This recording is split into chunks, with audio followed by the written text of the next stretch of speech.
Selamat pagi, salam sejahtera buat kita semua. Semoga semuanya sehat dimanapun berada. Baik, pada kesempatan hari ini saya Lapu Tombilayu, dosen program studi Teknik Informatika Sekolah Tinggi Teknologi Bontang. Pada kesempatan hari ini saya akan menyampaikan materi konstruksi compiler, yaitu error handling atau penanganan kesalahan. Tentu kita ketahui atau mahasiswa sudah mengetahui bahwa dalam membuat sebuah aplikasi atau program komputer tentu pasti berhubungan atau pernah menghadapi namanya error. Nah, pada kesempatan ini kita akan mempelajari bagaimana menangani kesalahan setiap error-error yang ada.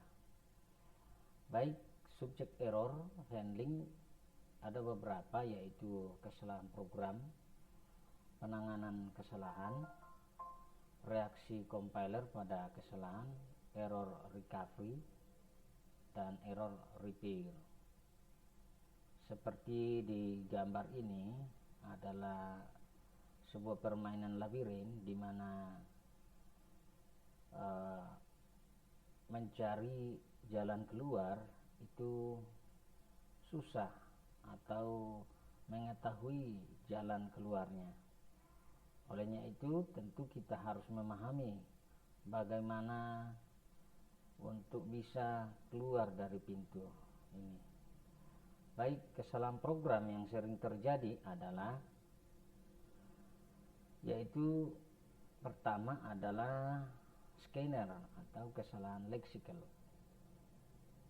Ya, jadi dalam bahasa pemrograman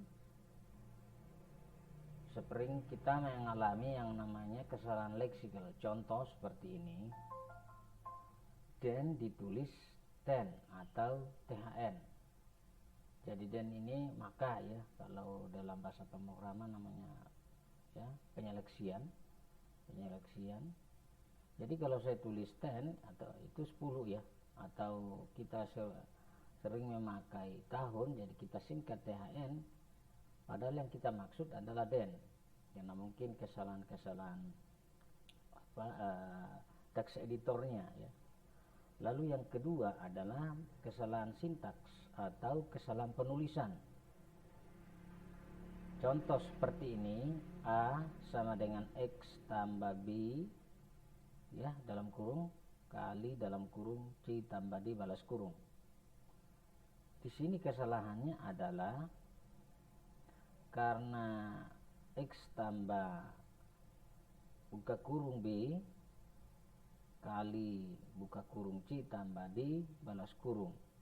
Jadi balas kurung sebelum B ini belum ada, ya.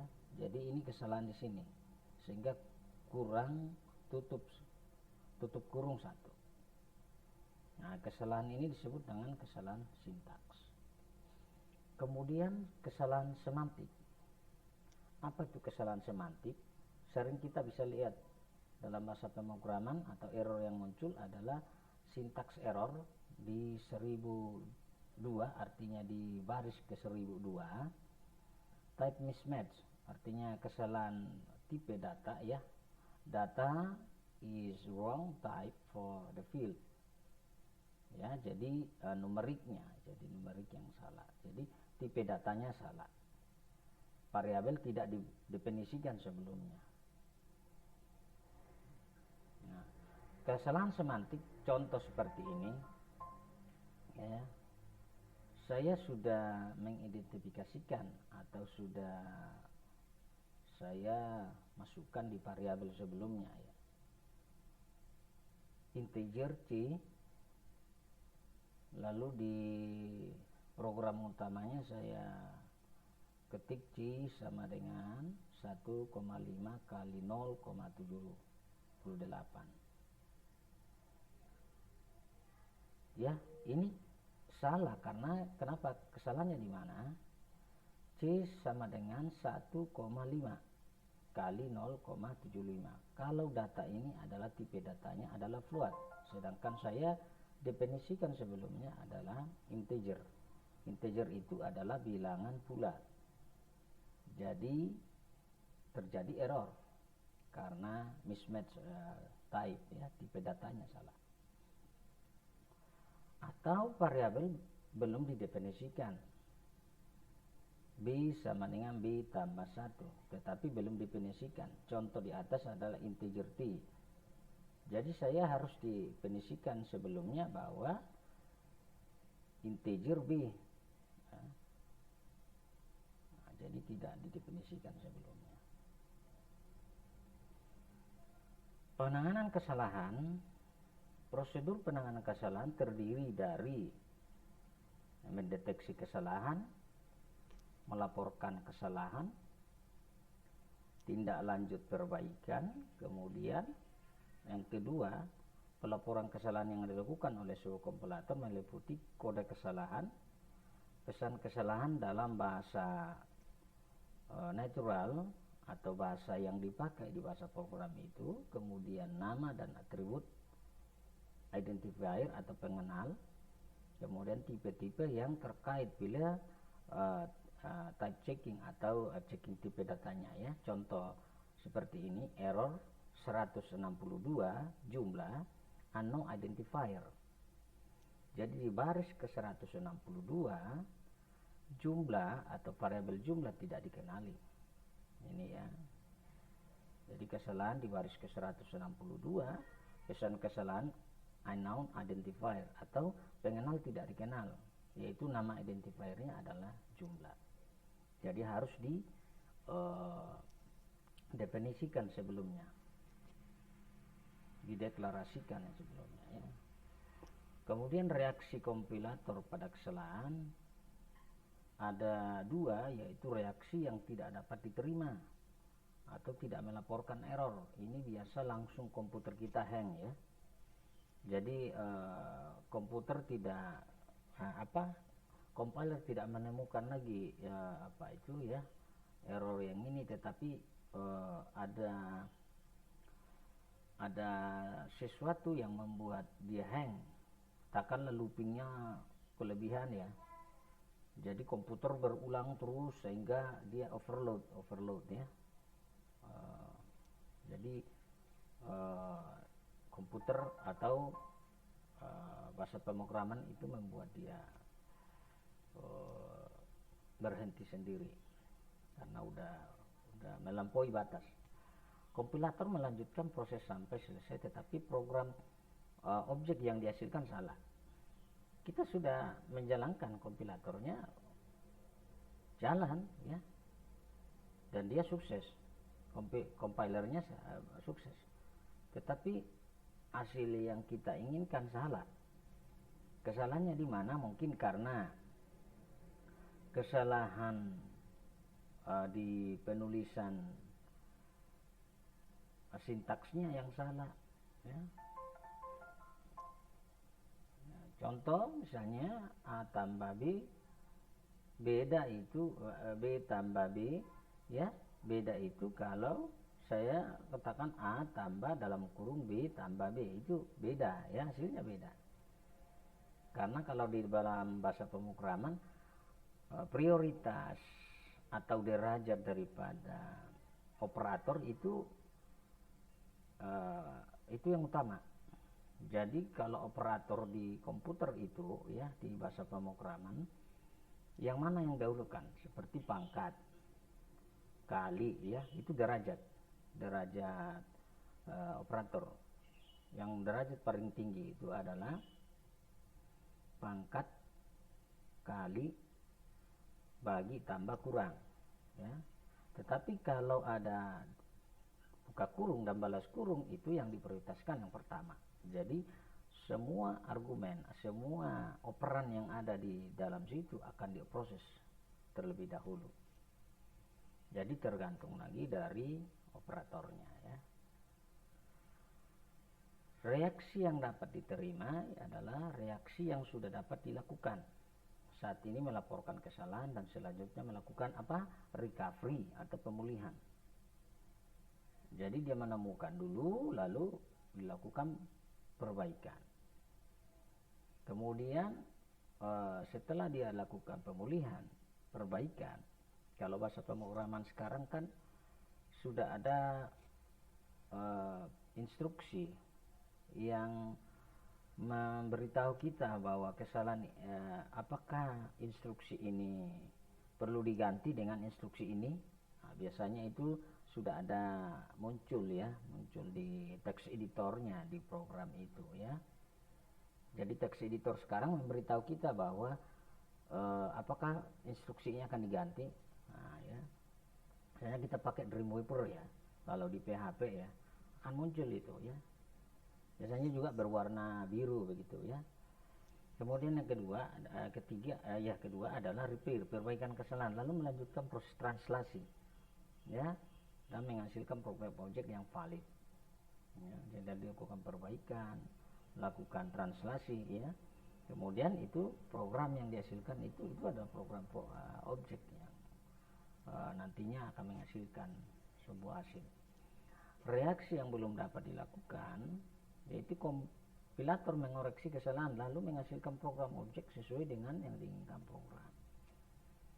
Jadi kalau kita mendefinisikan salah, jadi hasilnya juga salah. Jadi ini yang pertama harus dipahami, itu adalah kita harus pahami tipe data program itu, kemudian perannya benar ya. Pemulihan kesalahan,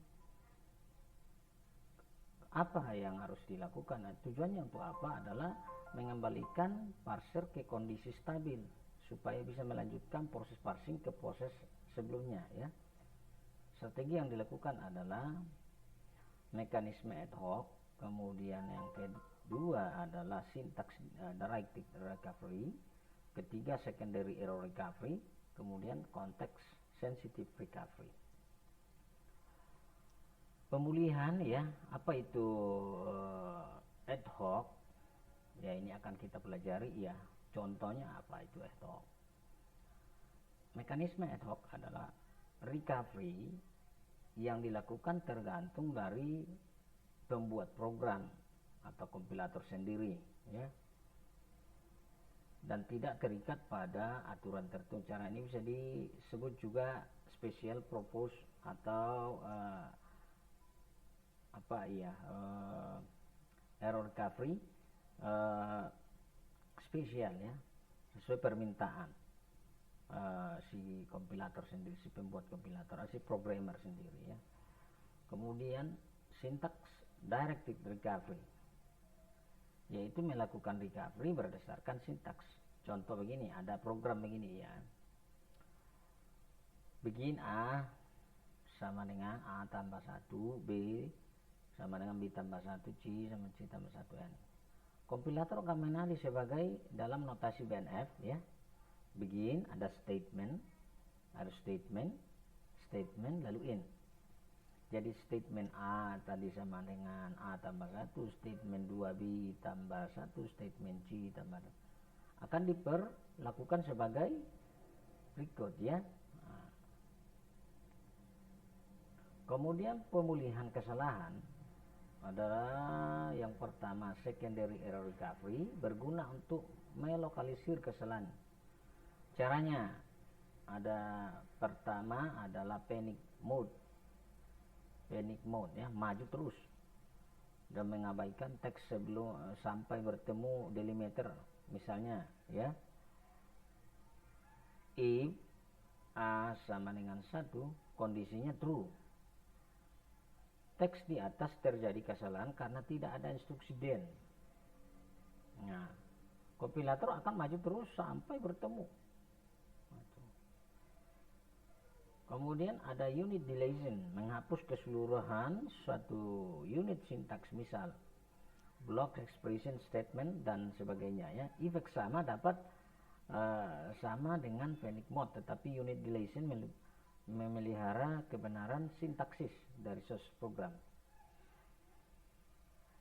Pemulihan kesalahan Context sensitive recovery berkaitan dengan semantik atau tipe data. Misal bila terdapat variabel yang belum dideklarasikan atau identified variabel, maka diasumsikan tipenya berdasarkan kemunculannya ya. Error repair bertujuan untuk mendeteksi source program dari kesalahan dan membuatnya valid ya. Tadi kita sudah bahas yaitu mechanic hot, syntax directed repair, kemudian context sensitive repair, perbaikan dilakukan pada kesalahan, begitu muncul kesalahannya langsung kita perbaiki ya. Tipe identifier dengan membangkitkan identifier, misalnya variabel A string begin A sama dengan 0 kan. Tipe konstanta di atas dengan membangkitkan konstanta baru dengan tipe yang tepat. Kemudian spelling repair, memperbaiki kesalahan pengetikan pada identifier. Jadi kesalahannya seperti ini dia, while A sama dengan 1 do, identifier yang salah akan diperbaiki menjadi while. Bahasa pemrograman yang sekarang ya, yang high language ya, high language programming, jadi dia akan otomatis memperbaiki sendiri ya, karena di vocabulary atau di pustakanya bahasa pemrograman itu sendiri atau compiler itu sudah dipasang di situ atau sudah ada. Jika sintaks yang kita berikan beda dengan itu, akan otomatis memperbaiki sendiri. Jadi kita diberi keinginan apakah memperbaiki dengan teks yang ini. Jadi sekarang memberikan kita lebih kemudahan dibanding compiler-compiler sebelumnya. Ya, baik. Demikian yang bisa saya sampaikan. Kita lanjutkan di session berikutnya. Semoga materi yang bisa saya sampaikan pada kesempatan ini dapat bermanfaat dan berguna. Selamat pagi dan sukses selalu. Sitek lebih baik.